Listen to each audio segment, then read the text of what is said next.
Hello, welcome back. We're going to look over some important settings for submitting to the leaderboard, as well as some useful options and configurations for the game to just help you with the speedrun in general. That being said, this first portion is going to be stuff that is absolutely vital and necessary to submit to the leaderboard itself for Escape from Yavin 4, but this pretty much follows with what Jedi Knight Academy already has established as rules and regulations, yada yada. So that being said, the first thing you're going to do is jump into level 1. If you ended up doing a casual playthrough, boom, you should just have a save file that is level 1. If you are starting from a fresh game, just go ahead and start a new game and skip through the first couple of cutscenes until you load into this level and you're in here in your jail cell. All right. So here, what we're going to do is open the console by holding down Shift and pressing tilde. And then what we're going to do is type a bunch of commands that's gonna show a bunch of information in the top right hand corner of the window. So the first thing we're going to do is CG draw FPS 1, and then CG draw timer 1, and CG draw movement restriction 1. And so typing all of these in is what causes like the FPS display, the in-game timer, as well as the routing option that we have decided. And so in order to get better game performance in general, we actually allow for COM max FPS to be used, and we set the value to 125. And so another thing you can do is that if you're unsure what a certain thing is currently set to in the game file, you just type the command without a number after it. And boom, it shows that it is currently set to 125, which is what we typed into the console. And the default is actually 85. So with this, it doesn't matter if your game is actually benchmarking up to the 125 consistently, if your computer isn't quite strong enough. As long as it's set to 125, it actually changes certain functionalities and behaviors in the game, considering our player and the hitbox and stuff like that. But that being said,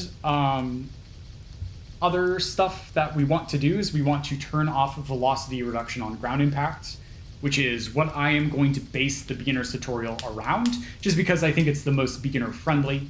And what this means is that usually when you jump and you land on the ground, you lose 50% of your speed, unless you jump from higher to lower ground, or you use some other method of mitigating this VRGI, which is the acronym for it. So this category is known as no VRGI because we just literally turned it off.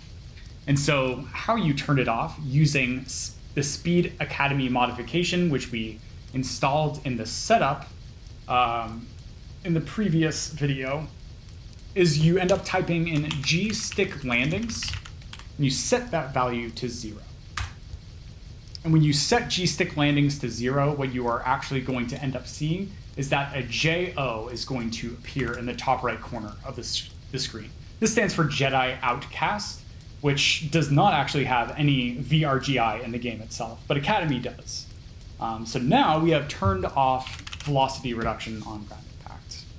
Excellent. So that being said, those are sort of the super important vital console commands. I'm just going to type them in the information down below as well, so you can just make sure.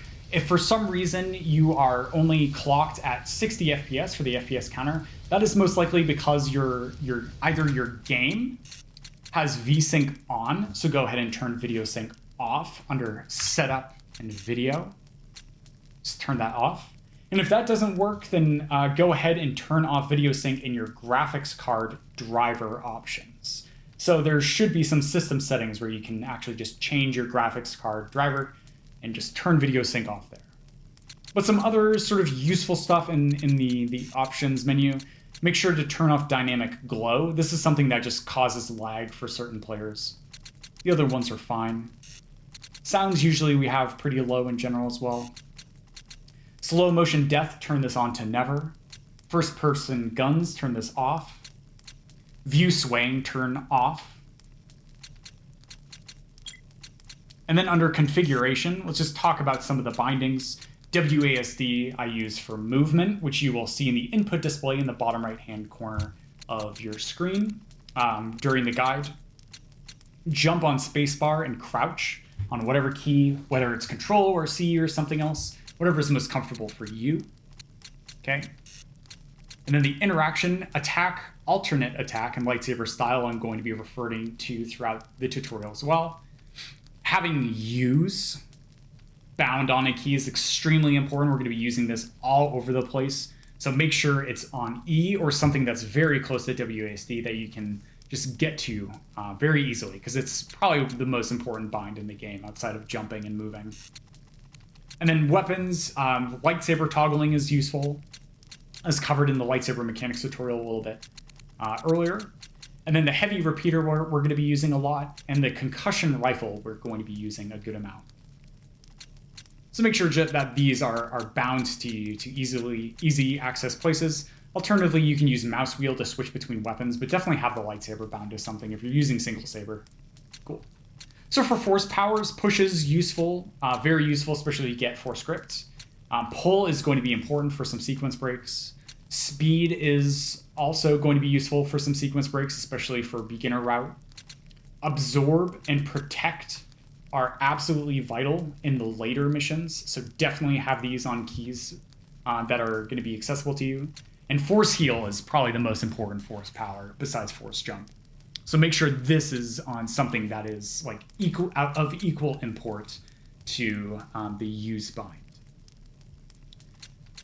Lightning and Dark Rage we're going to use for a sequence break in one of the final missions, so just put those somewhere that you can grab them easily. Grip, if you want to do some grip strats on stuff like that during lightsaber combat, it can be useful. For quick healing some enemies, we can throw them off the ledge, right? Great. Then for the quick keys, make sure quick save is on a very good spot. Quick saving and quick loading is allowed, and it's very important for especially a beginner, and probably one of the most difficult and frustrating skills to actually master in a game like this, because a bad quick save can end up ending a run, as well as put you in a sticky situation, where while having good places where you quick save is actually capable of saving a run and minimizing and mitigating a lot of large time loss. Then of equal import, right, is the quick load function, which I have on N or M. And then quick save on caps lock. So these are far enough apart where I'm not going to mix them up, but easy to access each of them. I just use my thumb for quick load. Mouse and joystick, I highly suggest using your mouse software if it has it to change sensitivity settings there.